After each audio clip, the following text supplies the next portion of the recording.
All right, welcome everybody to our latest Live Motocross podcast as we talk all things MXGP ahead of the latest round in Spain. Obviously, firstly, thank you all for listening and supporting the site. We really appreciate it. We'd also like to thank our sponsor for this episode in Fly Racing, who have jumped on board for the 2025 season. Fly Racing is aimed to provide customers with the very best in off-road performance products, led by the revolutionary Formula S Smart Helmet. Fly Racing continues to push innovation in safety to new levels.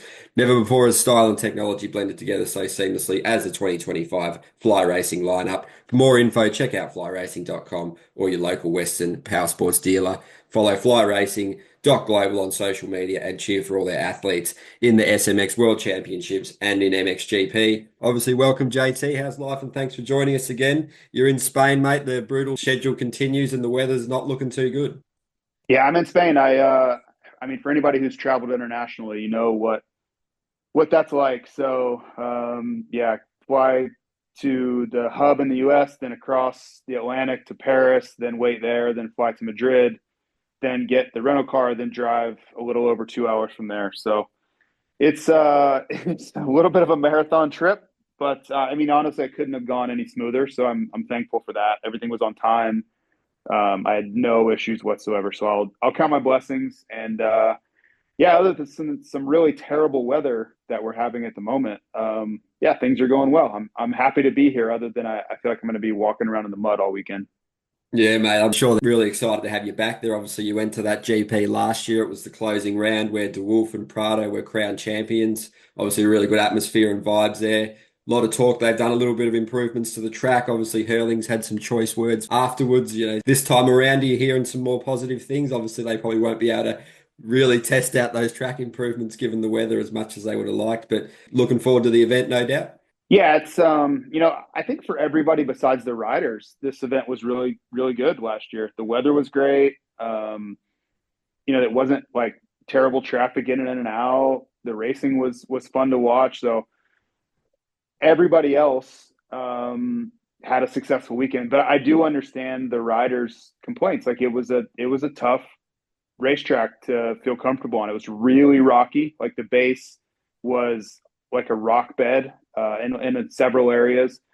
And, that's not atypical for a first year event because the more racing and riding you do on a track that can filter the rocks out and you get rid of those rocks on the racing surface over time. And if as long as you keep the track consistent, the rocks come out, the dirt remains because they'll filter them out and they'll, keep moving them and they can get filtering machines. And the same things happen with Unadilla over time is it's gotten less rocky and less rocky and less rocky. This being a first year event and now going on to year two, and realistically, we're only 6 months out from the first event. It was September of 24. I don't know that we're going to have much of a better racetrack, and it's probably going to be worse because what I think is going to happen is with how wet it is, it's extremely wet at the moment, and it's supposed to rain. Maybe it's going to let up over the weekend, so maybe we have a chance there.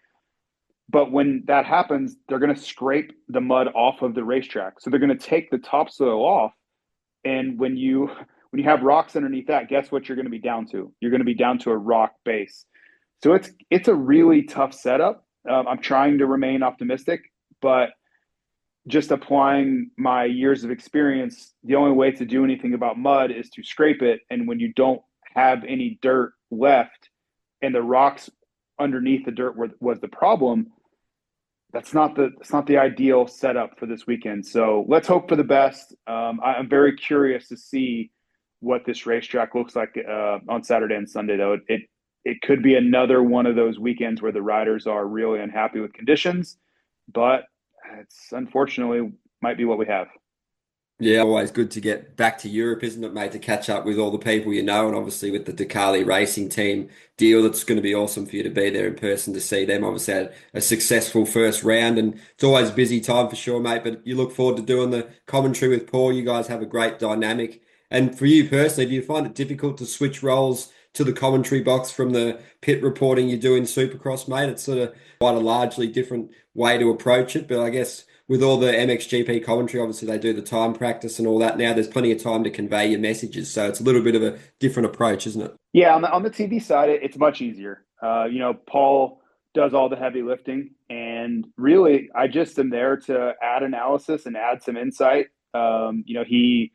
He does a fantastic job of putting me in the right situations to share what I'm seeing on the racetrack, or maybe what I think will shape up in a certain way or situationally, which I think I've developed my skill set to be better at that over time. So we have a great cadence, and I know when he's about to let me in to share my thoughts, and otherwise I kind of stay out of the way, and he's steering the ship. And every once in a while, when he wants to grab a drink, I'll man the wheel for 30 seconds or so.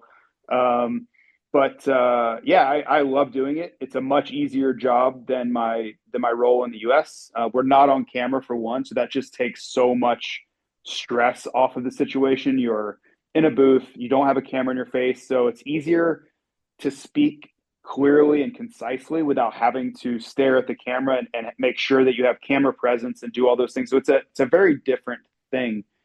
It's much more similar to mid-race when I'm talking, but I feel in this role I have much more time to share my thoughts. My role in the U.S. is really quick. I have to be in, out, and let the Ricky and Weege or Lee Diffie back really quickly. So I have to know exactly what I'm going to say, how I'm going to say it, and be in and out in, I don't know, 10 seconds. Where here, if there's something that is complicated or we want to really get in depth, an incident happens or a racing incident is setting up, we have time to really dive into that. That's the great part of this role, is it's not so concise and time constrained. And I really enjoy that because I don't have that opportunity in the US very often. So it's different, it's easier, but there are aspects of it that I really enjoy as well. So looking forward to that. And then to your first question about Red Bull, KTM, DeCarli.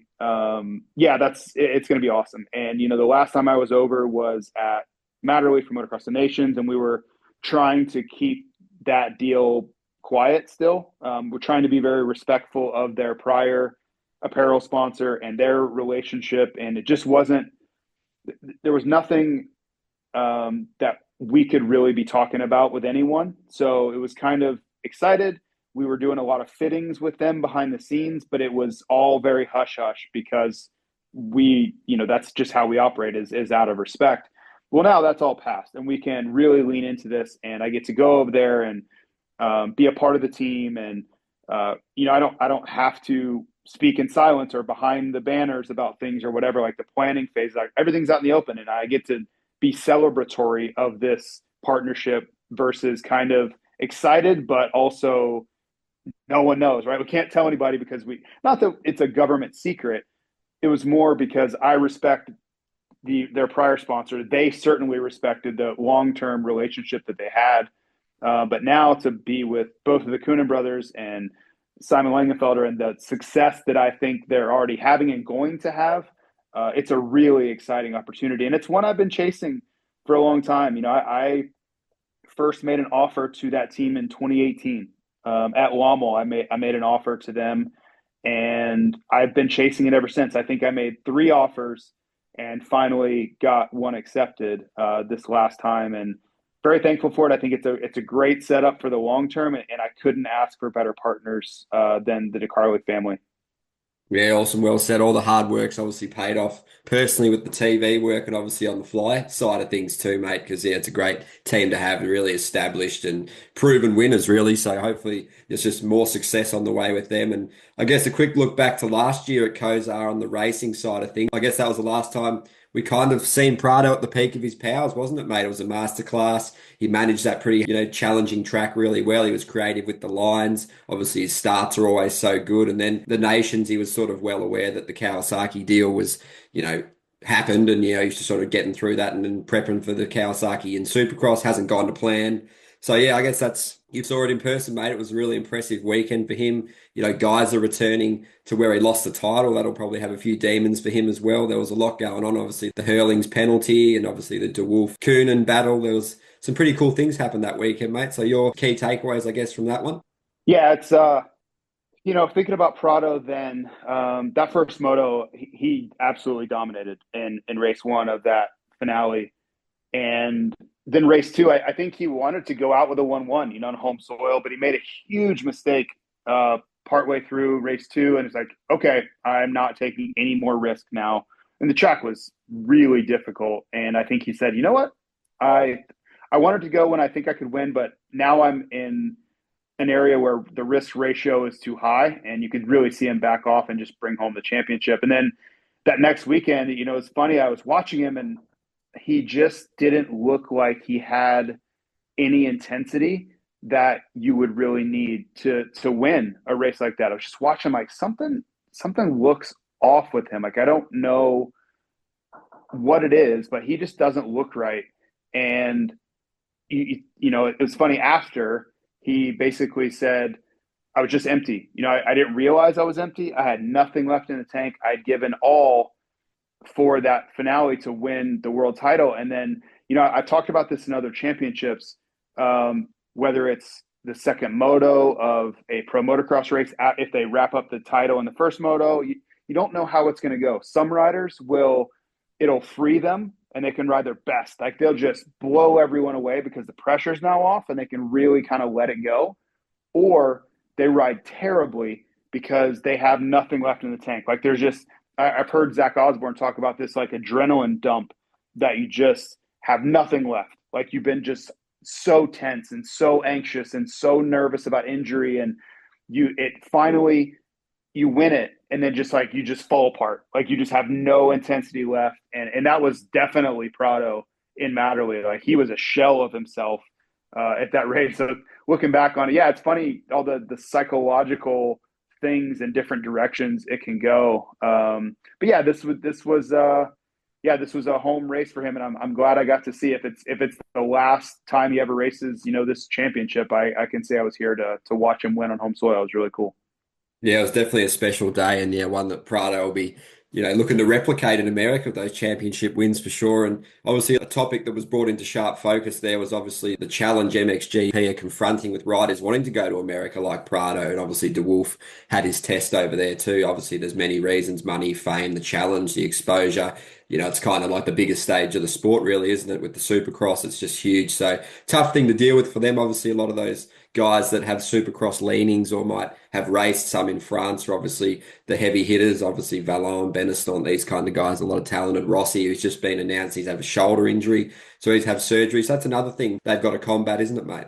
Yeah, it's just a part of the game. It's injuries are tough, and you look at both series suffer through injuries. Like if you're planning to race this series, MXGP or Supercross, the likelihood of escaping without any sort of injury over the course of your career is virtually nil. It's just a part of it. And I think Jorge did a great job of staying healthy, and then he raced two races in American and got hurt immediately. And it's just a part of the game. But you could flip that on its head and say, look how consistent, Brian Villapoto won 4 Supercross championships in a row. He comes to Europe and he races like 5 races and he breaks his tailbone right away. Racing motocross of all things, where he's so gifted at. So it's just a part of the sport. I mean, injuries are never going to, disappear. Like freak things like, Jet puts his foot down and tears his ACL. Like that was nothing. And he tore his ACL, in an instant. So just part of it, can happen at any time. Yeah, absolutely, mate. And obviously the EMX 250 and 125 seasons are underway, and you can see what a great framework that is for young riders to progress, on the same race weekends, exposed to those tracks, see all about like those insights into what professionals do and what that's like, and just the whole everything, the environment. And I guess from the American side, the amateur scene over there has taken some things from that. You look at the futures, the SMX Next, the Combine, it's all sort of helping riders get more competitive gate drops on these tracks and just to create a better rider and a more complete package when they turn pro. So it's definitely a good series, isn't it, mate? And it really helps, I guess, fast tracks in a way. The riders, just being exposed, they can race MX2 as well, as certain ones step up around here and there. So they're both very exciting series full of talent, aren't they?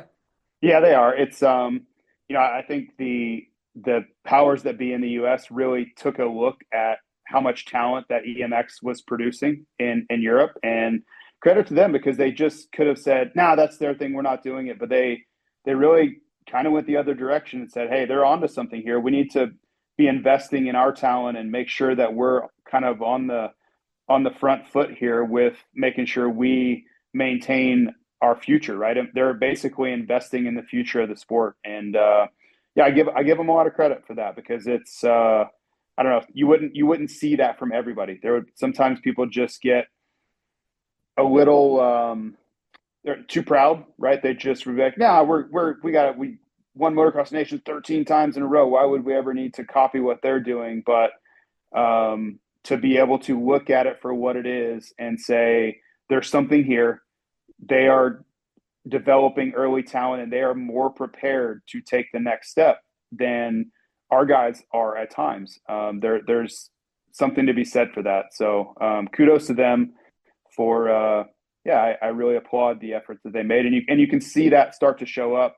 Guys like Cole Davies and these guys, when they go pro, man, they are ready to go. So it's you know, the proof is kind of playing out right in front of everybody. The program is already starting to show results.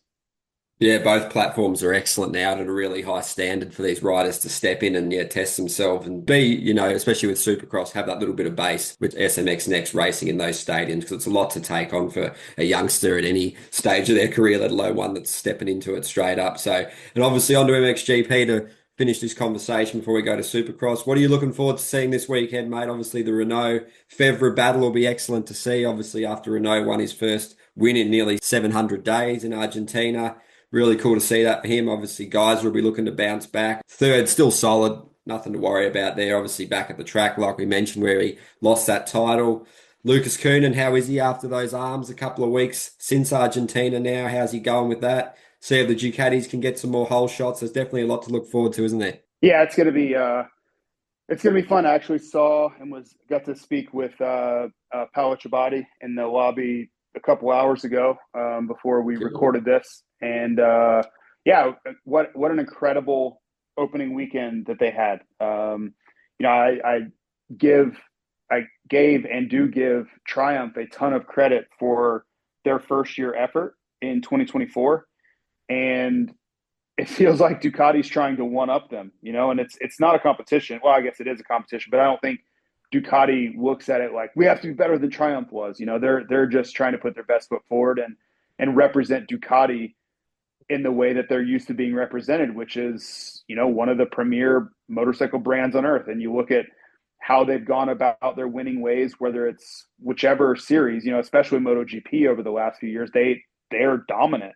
So I don't think they are looking at MXGP as they're the little guy coming in just hoping to find their place. Like they're used to winning, especially if you look at Ciabatti, who came from MotoGP.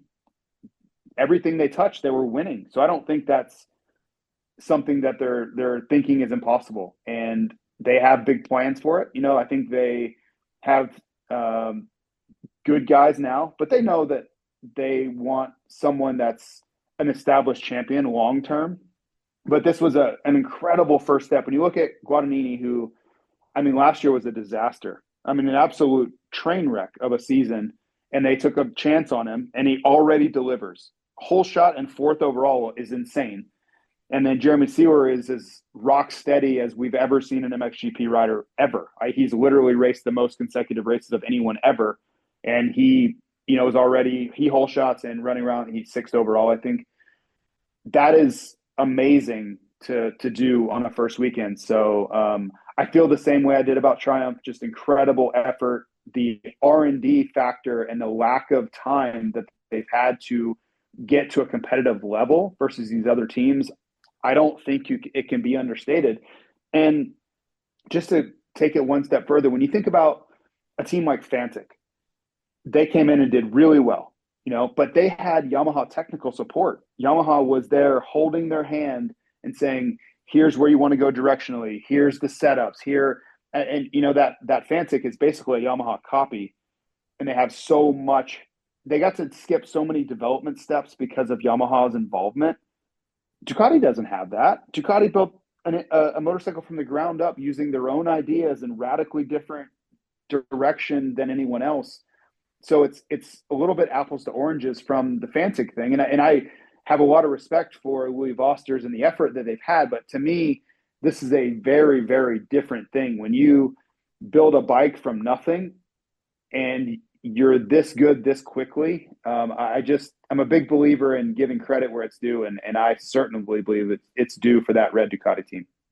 Yeah, it's obviously really exciting times. Obviously, they debuted their 250 on the weekend. Lupino got a podium there as well. And obviously, yeah, the development, the work behind the scenes is crazy. It's very fast to have both bikes already done, isn't it, mate? So I guess they're keeping up the good work. They've got the structures in place and the teams to keep going from strength to strength. So, and Tony Cairoli working in the background. You couldn't have a better bloke steering the ship with his good mate Lupino as well. So they've got all the right people in the right places, it seems, doesn't it? Well, it's funny. So, I've known Tony for a long time.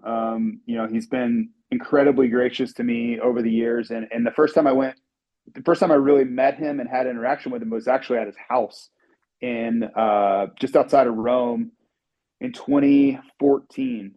And so ever since then, we've been friends. When you go to someone's house, and I was with Chad Reed, and we spent the day with him, went out with him that night, and he's a celebrity in Italy.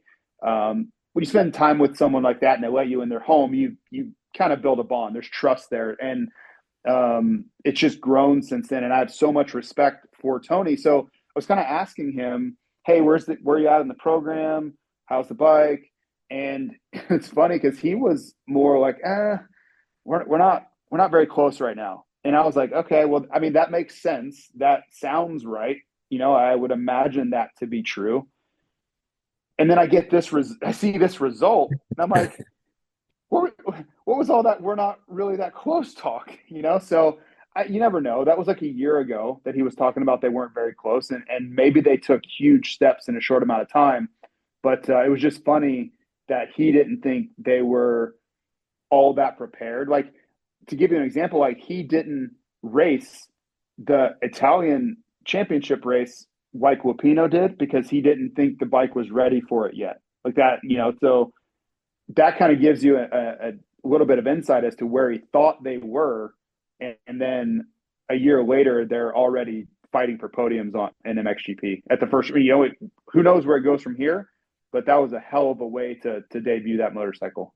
Yeah, it's certainly impressive what they're doing. Paolo and the team are definitely getting everything dialed, mate. It's going to be so cool. Just a quick little bit of MX2 chat. I guess, can anyone sort of beat the KTM Husqvarna dominance, really? Obviously, you look at some numbers from last year. Overall GP wins, it was 9 for Coonan. Obviously not in the class anymore. 7 for DeWolf, 2 for Everts and Sasha. Obviously, Sasha got 16 hole shots last year, so that always puts him in those good positions, mate, and gives the Fly guys some excellent photos with him surging off the line. But yeah, he got a couple of moto wins last year. Adamo had 2, Everts 3, Langenfelder 4, DeWolf 11, and Lucas Coonan 18 moto wins last year. So really impressive dominance from that particular, KTM group per se. But can anyone beat them this weekend, mate? We saw Valom. Can the Yamahas get in there? Can the young Honda Italian riders get in there? It's going to be tough, I think. Yeah, I think they can.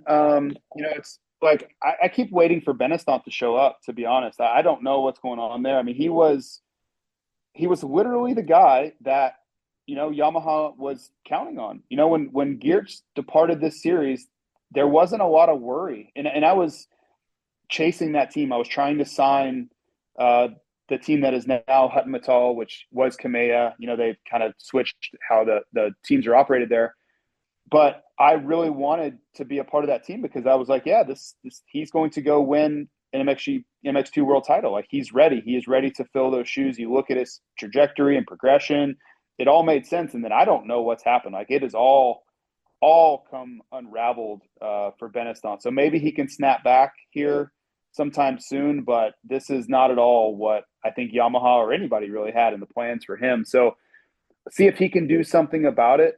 Velan, we'll see. That was, I think he's capable. That crash on the first lap was punishing, but I think he showed, like, the moment's not too big for him. Like, he can be in there with those guys. But when you look at the lineup that the Austria group has, like, how are you supposed to do anything with that? How's anybody supposed to do anything with that? It's, they have all the best riders and arguably the best bikes with the most experience. Like, they have a incredibly powerful lineup going on there. Yeah, it's going to be fascinating. We'll wait to see it all unfold, mate, and hopefully the weather is on your side and the racing is maybe it's similar to Argentina where there's a bit of a mixture of conditions would be ideal. We'd be taking that. And obviously, any final thought? Busy weekend, probably don't have too much time off before you're straight back after the GP to the US, mate. But just you're looking forward to it and lots going on, I'm sure. Lots of cool people to see as well. Yeah, I mean, I love coming over. I wish I could be here more, but thankfully my opportunities in the U.S. with TV stuff have. I mean, that's 31 rounds a year, so my schedule's pretty busy. But I still try to come over as much as I can, and I'm so thankful to in front for allowing me to be here, and thankful to Paul Malin for being so gracious with me while I'm here, and everybody just welcomes me with open arms. So I feel very fortunate. I've been coming here for 7 years now, and I hope it's another 10, or whatever the number is. I just every time I come over, it's tough, and I complain about the traveling, and I'm jet lagged, and all those things. But in the same breath, I know how truly just fortunate and lucky I am to be here. So I won't take it for granted.